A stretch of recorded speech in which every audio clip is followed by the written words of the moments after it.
আসসালামু আলাইকুম সবাইকে। সো আজকের এই টপিকটা নিয়ে একদিন আগেও একটা ভিডিও দিয়েছিলাম। কিন্তু রং টাইমিং এর কারণে হয়তোবা সেই ভিডিওটা অনেকের কাছে পৌঁছায় নাই। তো আজকে আবারও সেই সেম টপিকটা নিয়ে কিন্তু ভিডিওটা বানাচ্ছি।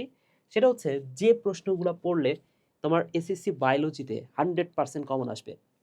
তো যারা এসএসসি ২৬ এর স্টুডেন্টরা আছো তোমাদের জন্যই আজকের এই আয়োজন। সেটা হচ্ছে তোমরা বায়োলজি নিয়ে অনেক বেশি যারা প্যারায় আছো, বিশেষ করে সিকিউ অংশটা বইয়ের কোন জায়গাটা থেকে আসে তোমরা হয়তোবা অনেকে বুঝতে পারতেছো না এবং সময় তো শেষ প্রায়। তো এই শেষ সময়ে তোমাদের জন্য ছোট্ট একটা পিডিএফ বানিয়েছি। ছোট্ট না, ভালোই বড় বলা যায়। তো এই পিডিএফ এর মধ্যে আমি যে কাজটা করেছি, তোমাদের বায়োলজি থেকে যত টাইপের কোশ্চিন হওয়া সম্ভব সবগুলো আমি ইনক্লুড করেছি। শর্ট সিলেবাসের যে ৭ টা অধ্যায় আছে, এই ৭ টা অধ্যায় থেকে এইখানে যে কোশ্চিনগুলা লিখেছি, এর বাইরে আর কোনো টাইপের কোশ্চিন হবে না। যদি কোশ্চিন করতেই হয়, এই টাইপের মধ্যেই কোশ্চিন করতে হবে।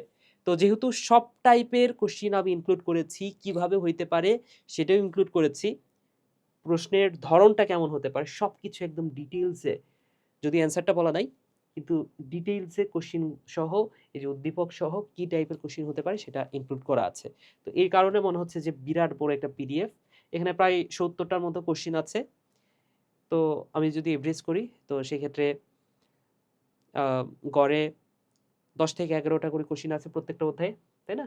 তো যাই হোক, বায়োলজি কোশ্চিন তো আর এমন না যে ম্যাথের মতো সবগুলা করে দেখতে হচ্ছে। তোমার যদি কোনো একটা টপিক সম্পর্কে ভালো ধারণা থাকে তাহলে তুমি জাস্ট কোশ্চিনটা যদি পড়ো, তাইলে বুঝতে পারবা যে এইখান থেকে কি টাইপের কোশ্চিন হতে পারে।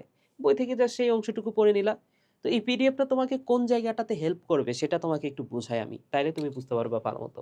দেখো, তোমার তো নরমালি মেইন বইটা তো পড়তে হবে। তোমার কি করতে হবে বলো তো? ১ম অধ্যায় থেকে শুরু করে যতগুলা ৭ টা অধ্যায় আছে, ৭ টা অধ্যায় তো তোমার পড়তে হবে, তাই না? এখন তুমি যে কাজটা করবা, এই পিডিএফটা ডাউনলোড করো। আমি ডেসক্রিপশন বক্সে লিংক দিয়ে রাখবো। সেখান থেকে সরাসরি ডাউনলোড করে নিবা এই পিডিএফটা এবং ডাউনলোড করার পরে এটা প্রিন্ট করে নিবা। কয় টাকা লাগবে? হয়তো ৳১০ লাগবে। প্রিন্ট করে নিবা। অ্যান্ড দেন তুমি ১ম অধ্যায় ধরে নাও পড়তেছো। ১ম অধ্যায় পড়া শুরু করার আগে তুমি এই কয়েকটা প্রশ্ন পড়ে নাও। এখানে কয়টা প্রশ্ন ইনক্লুড করা আছে? ১ম অধ্যায় থেকে ৯ টা প্রশ্ন এখানে দেয়া আছে।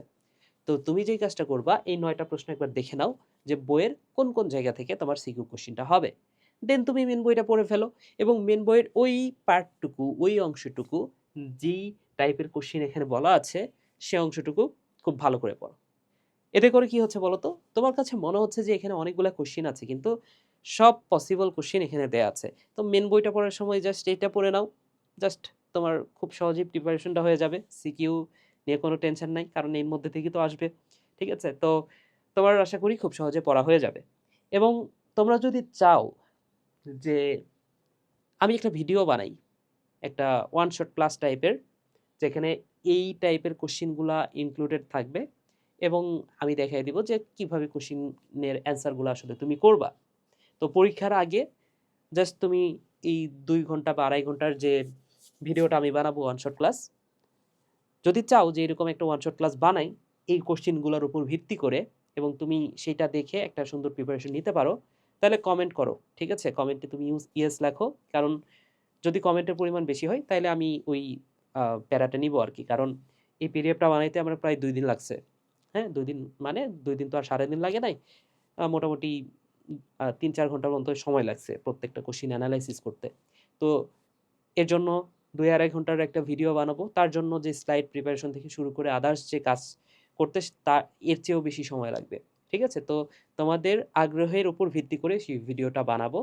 তো যদি আসলে ভিডিওটা চাও সেক্ষেত্রে তোমরা কিন্তু কমেন্ট করতে পারো। কমেন্টে ইয়েস লিখতে পারো এবং তোমার ফ্রেন্ডদেরকে প্রয়োজনে মেনশন দিতে পারো যাতে তারাও কমেন্ট করতে পারে।